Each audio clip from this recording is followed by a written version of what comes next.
everyone, it's the professor. Let's move on to some more specific application type questions which are more likely to be seen in exams like CAT and XAT. So we'll get back to an example that I introduced you in the second video lecture. So our question was like find the greatest number that on dividing there were numbers like 323, 482, 645. I guess this was the question. Leaves remainder 3, 2 and 5 respectively, right? So we need to find the greatest number that on dividing these numbers 323, 482 and 645 leaves remainder 3, 2 and 5 respectively. Firstly, we need to understand whether this question is of HCF or of LCM. Now if I go by the logic that it is asking the greatest number, so it has to be HCF, that is highest common factor. In this case I would be correct, but if I just change this greatest to smallest 3-digit number, okay, in case I write it as find the smallest 3-digit number such that on dividing these numbers leave remainder 3, 2 and 5 respectively. Now if I see that smallest and I go to LCM because it's the smallest, that means least, so in that case my observation would be wrong. So here it becomes important that you look for terms like on dividing or is being divided, right? If it is on dividing some number that is dividing, so that is talking about factors divide a number, so that means this question is about HCF, highest common factor. Now how to proceed with such type of questions?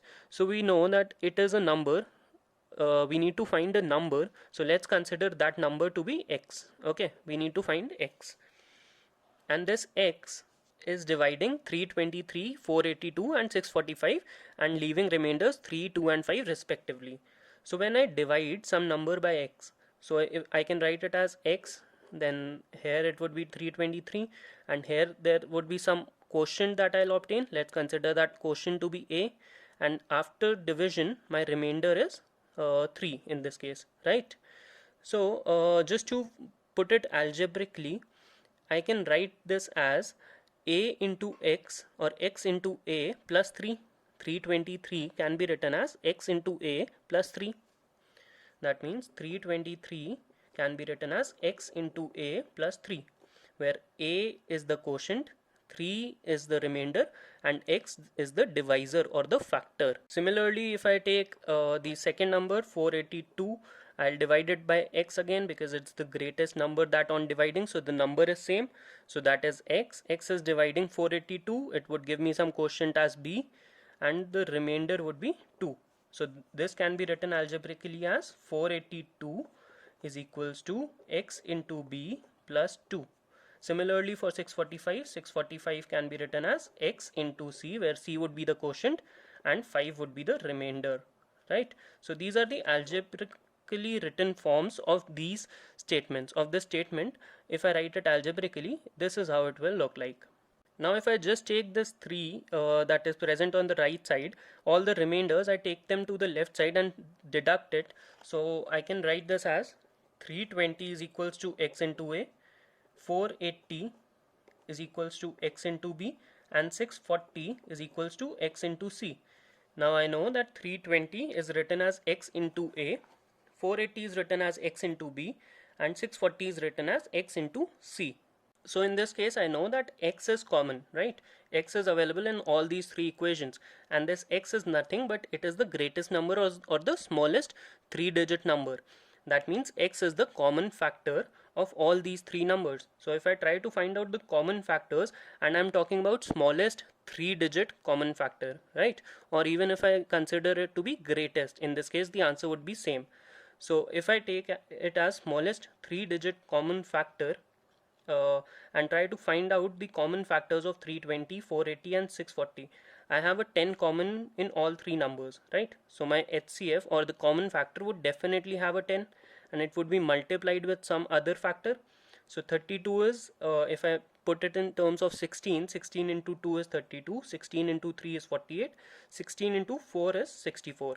So I have 16 common from all these numbers. Here it is 16 into 2, 16 into 3, 16 into 4. 16 is common. From the other 2, 3 and 4 there is nothing common otherwise. So my HCF or the common factor would be 160, and this is the smallest 3-digit number, also the greatest number that can divide these three numbers and will leave remainders 3, 2, 5 respectively. So my answer is 160. 160 is the smallest 3-digit number that on dividing these numbers leave these remainders respectively.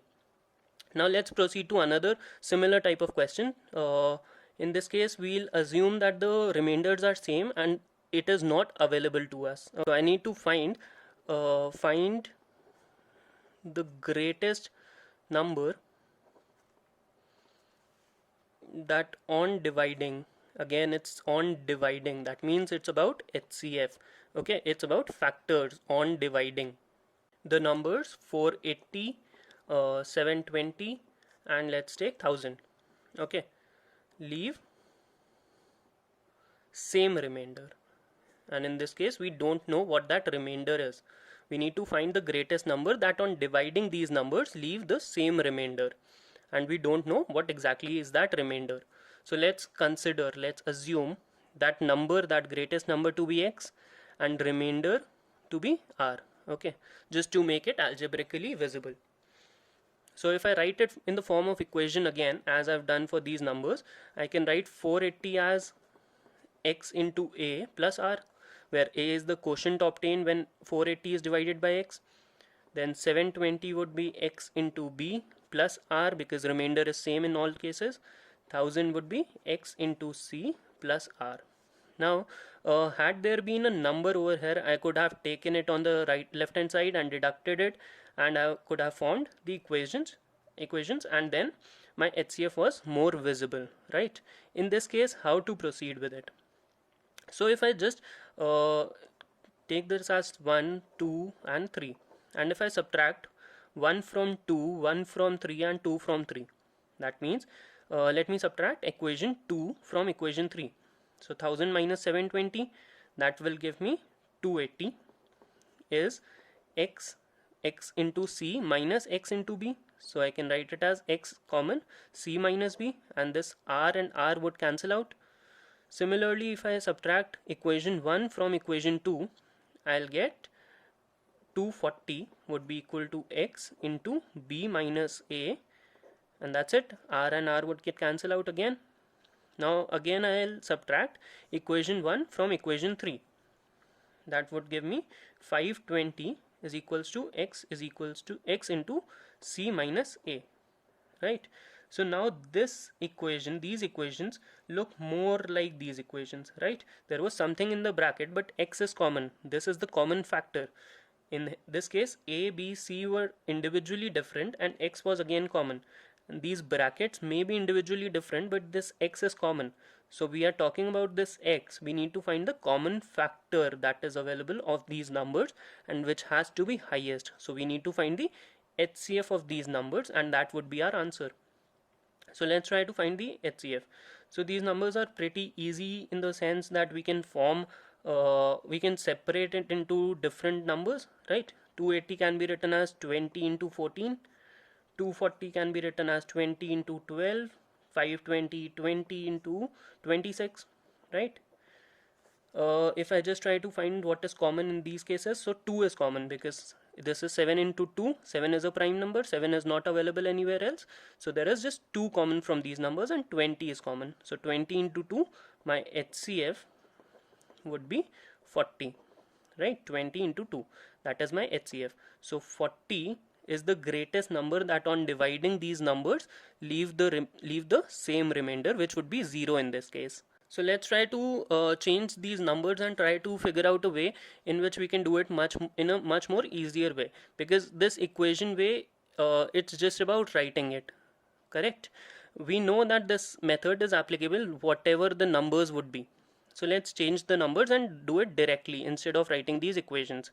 So I'll take the numbers as 325, Then let's take 645 and let's take 485. Okay, so similar to these numbers, but in this case 325, 645, 485. So already I know that the remainder would be 5 and the number would be somehow related to 20, 40 or 160, but let's see what would exactly it would be. So let's try to subtract all these numbers from each other. So 325 minus 645 would give me 320, right? So that is my first number obtained by 645 minus 325. The second number I can obtain is 645 minus 485. That would give me 160, correct? So 160 is my second number. The third number that I can get is 485 minus 325. That means A minus B, B minus C and C minus A. So 485 minus 325 will give me another 160. So I can clearly see that my HCF for these numbers is already 160. Correct? 160 into 1, 160 into 1, 160 into 2. So my highest common factor is 160. That is the common factor and it is the highest. There is no common factor that is beyond 160. So 160 is my HCF and that is my answer. So if I just try to divide these numbers by 160, I'll get the same remainder. Let's see if it's correct or not. 325 when divided by 160 will give me the remainder as 5. 640 when divided by 160 will again give me the remainder as 5. 485 divided by 160 will also give me the remainder as 5. So that means my observation was correct. In case that we are talking about same remainders, we can directly do the subtraction of the numbers and try to calculate the HCFs of the result. And that would be my answer. That would be the greatest number that on dividing will leave the same remainder. So that's about this video lecture. Keep studying, stay safe. I'm the professor. See you. Bye bye.